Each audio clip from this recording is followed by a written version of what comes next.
Saudara-saudari terkasih dalam Kristus, hari ini Minggu 7 April 2024 merupakan pekan kedua Paskah, Minggu Kerahiman Ilahi.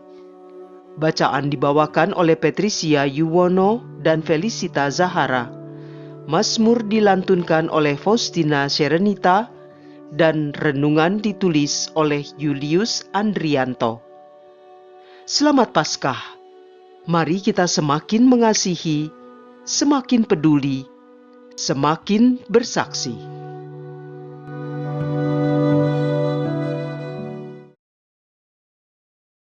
Dalam nama Bapa dan Putra dan Roh Kudus. Amin. Allah yang Maha Rahim, kami bersyukur kepadamu karena Yesus Kristus Tuhan kami telah bangkit dari kematian. Dengan kebangkitannya, Kau tumbuhkan semangat dan harapan baru dalam hati kami. Umat baru Kau ciptakan dan pintu surga Kau buka bagi kami. Melalui kebangkitannya, kuasa dosa Kau hancurkan. Kami Kau damaikan dengan dikau dan sesama.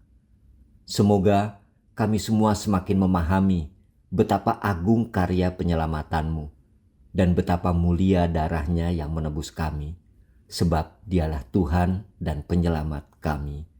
Amin.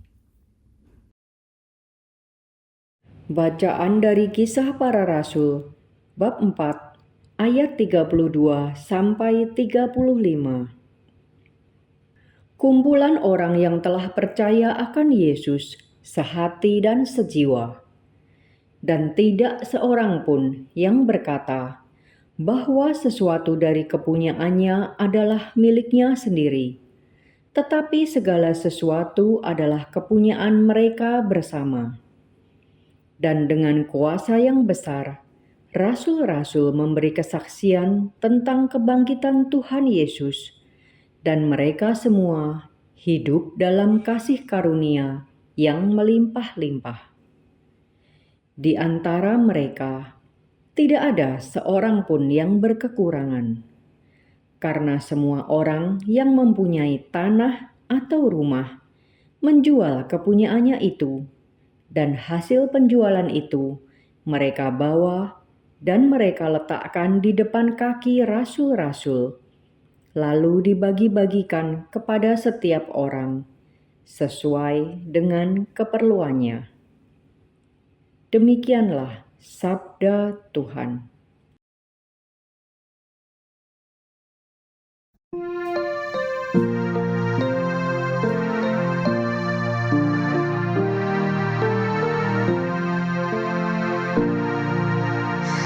Bersyukurlah kepada Tuhan, sebab Dia baik. Biarlah Israel berkata, kekal abadi kasih setianya. Biarlah kaum Harun berkata, kekal abadi kasih setianya. Biarlah orang yang takwa pada Tuhan berkata, kekal abadi kasih setianya. Bersyukurlah kepada Tuhan, sebab Ia baik. Tangan kanan Tuhan berkuasa meninggikan. Tangan kanan Tuhan melakukan keperkasaan. Aku tidak akan mati, tetapi hidup, dan aku akan menceritakan perbuatan-perbuatan Tuhan. Tuhan telah menghajar aku dengan keras, tetapi Ia tidak menyerahkan daku kepada maut. Bersyukurlah kepada Tuhan.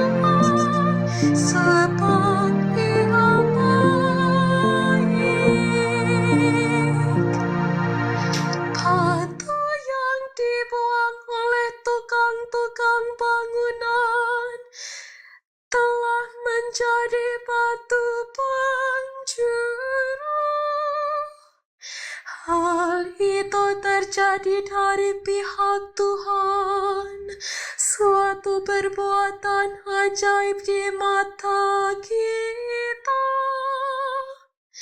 Inilah hari yang dijadikan Tuhan. Marilah kita bersorak-sorai dan bersukacita karenanya. Bersyukurlah kepada Tuhan, sebab Ia baik.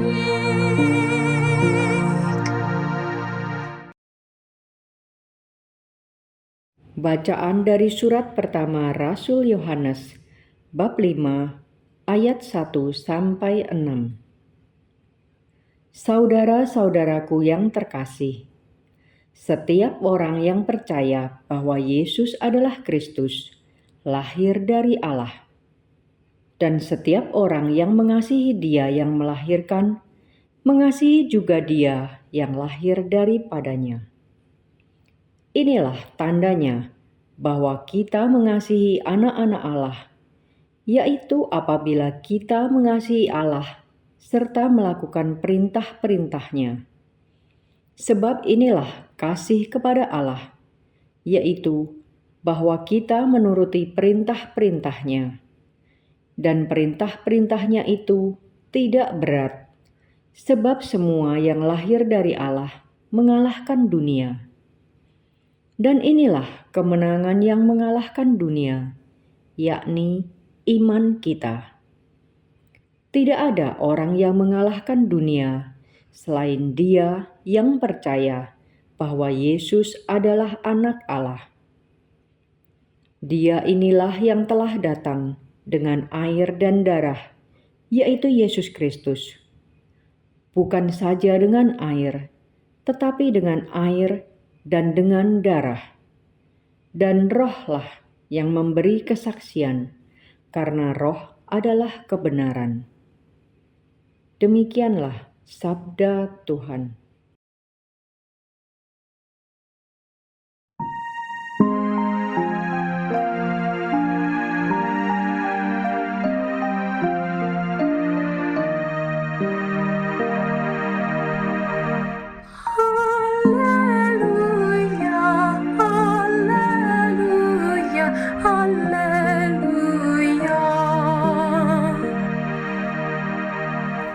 Karena melihat aku, Thomas, maka engkau percaya. Berbahagialah mereka yang tidak melihat, namun percaya. Haleluya, haleluya, haleluya.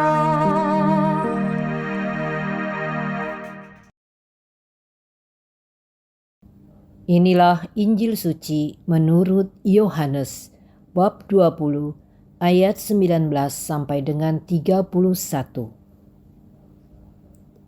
Setelah Yesus wafat di salib, pada malam pertama sesudah Sabat, berkumpullah murid-murid Yesus di suatu tempat dengan pintu-pintu yang terkunci, karena mereka takut kepada orang-orang Yahudi. Pada waktu itu, datanglah Yesus berdiri di tengah-tengah mereka dan berkata, "Damai sejahtera bagi kamu." Sesudah berkata demikian, Yesus menunjukkan tangan dan lambungnya kepada mereka. Murid-murid itu bersuka cita ketika mereka melihat Tuhan. Maka kata Yesus sekali lagi, "Damai sejahtera bagi kamu. Sama seperti Bapa mengutus aku, demikian juga sekarang aku mengutus kamu." Dan sesudah berkata demikian, Yesus menghembusi mereka dan berkata, "Terimalah Roh Kudus. Jikalau kamu mengampuni dosa orang, dosanya diampuni, dan Jikalau kamu menyatakan dosa orang tetap ada, dosanya tetap ada. Pada waktu Yesus datang itu, Thomas, seorang dari ke-12 murid yang juga disebut Didimus, tidak ada bersama-sama mereka. Maka kata murid-murid yang lain itu kepadanya, "Kami telah melihat Tuhan." Tetapi Thomas berkata kepada mereka, "Sebelum aku melihat bekas paku pada tangannya, dan sebelum aku mencucukkan jariku ke dalam bekas paku itu, dan mencucukkan tanganku ke dalam lambungnya, sekali-kali aku tidak akan percaya." 8 hari kemudian, murid-murid Yesus berada kembali dalam rumah itu, dan Thomas bersama-sama dengan mereka. Sementara pintu-pintu terkunci, Yesus datang. Ia berdiri di tengah-tengah mereka dan berkata, "Damai sejahtera bagi kamu." Kemudian Yesus berkata kepada Thomas, "Taruhlah jarimu di sini dan lihatlah tanganku. Ulurkanlah tanganmu dan cucukkanlah ke dalam lambungku, dan jangan engkau tidak percaya lagi, melainkan percayalah." Thomas menjawab kepadanya, "Ya Tuhanku dan Allahku." Kata Yesus kepadanya, "Karena telah melihat aku, maka engkau percaya.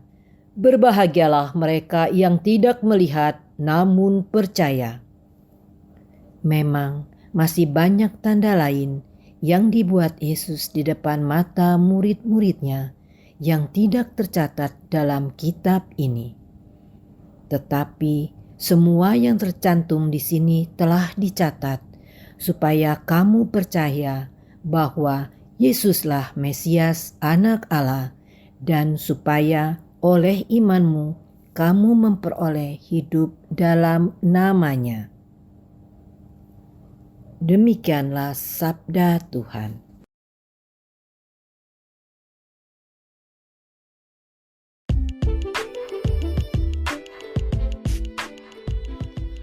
Pelaku belas kasih. Renungan dibawakan oleh Julius Andrianto.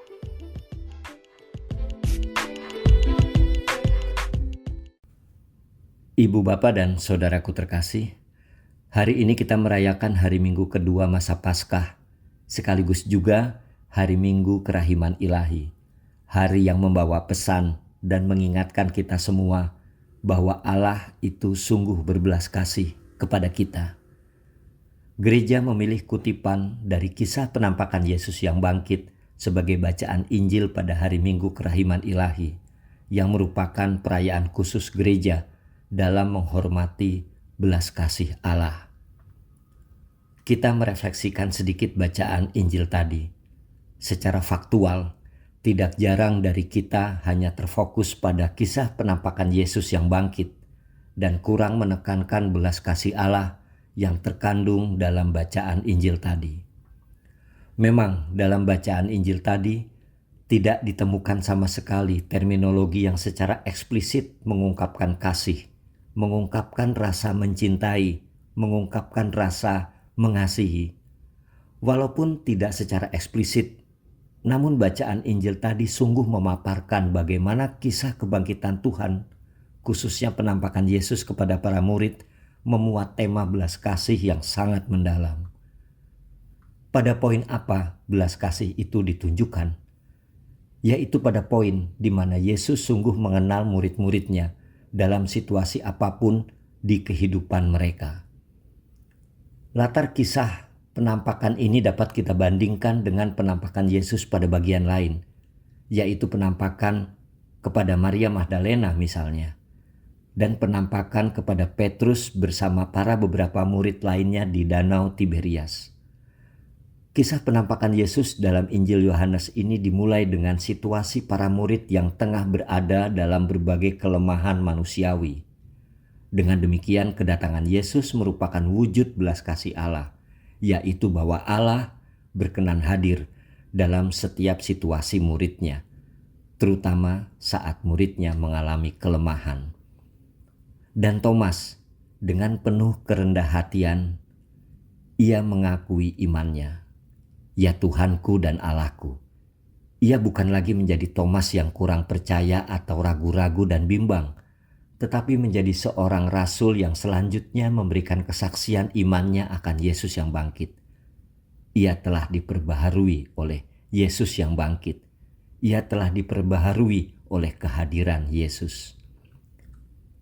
Sikap Thomas sering menjadi sikap kita yang tidak mudah percaya dan ragu akan iman yang kita hayati. Juga sering menuntut bukti dan tertutup hati untuk menerima sapaan Allah dalam berbagai situasi hidup kita. Sekali lagi, bahwa Allah mau menegaskan sapaannya kepada kita adalah melalui setiap peristiwa hidup kita. Ibu bapa dan saudaraku, sebagaimana sapaan Yesus kepada para muridnya, damai sejahtera bagimu, maka kita pun perlu mengusahakan damai sejahtera itu dalam relasi kita dengan Tuhan dan relasi kita dengan sesama. Kita tidak perlu jauh-jauh untuk mengusahakan yang namanya damai sejahtera itu. Kita bisa memulai dalam lingkup keluarga kita masing-masing, lalu sedikit demi sedikit melebar dan melebar, yang pada akhirnya kita membawa damai kepada semua masyarakat secara luas. Membawa dan mewartakan damai sejahtera sungguh sederhana dilakukan, yaitu setiap hari di mana kita selalu membawa rasa kegembiraan, rasa sukacita, dan juga membawa rasa pengampunan, membawa sebuah pembaharuan, dan membawa juga sebuah harapan dan kekuatan. Kita dalam hal ini adalah sebagai aktor pembawa damai sejahtera itu, sama seperti Yesus. Dialah aktor pembawa damai sejahtera bagi kehidupan kita. Maka hendaknya kita, termasuk saya sendiri juga, dituntut sebagai aktor, sebagai pelaku pembawa damai sejahtera itu. Dengan pertama-tama kita mengenal sesama kita sebagai bagian dari hidup kita masing-masing. Dan kemudian memberikan damai sejahtera itu dengan cara-cara kita masing-masing sesuai dengan konteks hidup kita. Konteks hidup kita masing-masing, kita dapat menjadikannya sebagai karios. Menjadikannya hidup ini itu adalah saat yang tepat, waktu yang pas untuk berbelas kasih, dalam bentuk apapun, dalam cara apapun juga. Sebagai penutup renungan Minggu Kerahiman Ilahi ini, tentu kita ingat sebuah pesan dari Paus Fransiskus yang sungguh kontekstual dalam masa ini, bahwa belas kasih Allah menjangkau semua orang, baik yang orang beriman maupun mereka yang jauh dari iman. Oleh karena itu, belas kasih Allah dikatakan bersifat universal. Dalam bacaan tadi sangat tampak keuniversalan kasih itu dalam setiap sikap Yesus yang tidak mengabaikan seorang pun. Ketika Thomas belum mengalami kehadirannya, ia kembali datang kepada para murid. Ia tidak ingin seorang pun hilang. Bapak, Ibu, dan saudaraku, belas kasih Allah sungguh mengubah manusia, sungguh mengubah kita semua. Ia mengubah kita menjadi manusia yang penuh sukacita karena kehadiran Allah. Ia mengenal kita, ia sungguh mengenal kita. Ia mengenal domba-dombanya, dan tentu kita juga sungguh mengenal Dia. Amin. Marilah kita berdoa. Allah yang Maha Rahim, pandanglah kami dengan penuh belas kasih karena dalam dirimu ada kerahiman yang tanpa batas, ada harta belas kasih yang tidak kunjung habis. Sapalah kami dengan rela hati, supaya pada saat-saat sulit kami tidak menjadi putus asa. Teguhkanlah penyerahan diri kami kepada kehendak-Mu yang kudus, dengan pengantaran Kristus Tuhan kami yang bersama dengan Dikau dan Roh Kudus hidup dan berkuasa kini dan sepanjang masa. Amin. Dalam nama Bapa dan Putra dan Roh Kudus. Amin.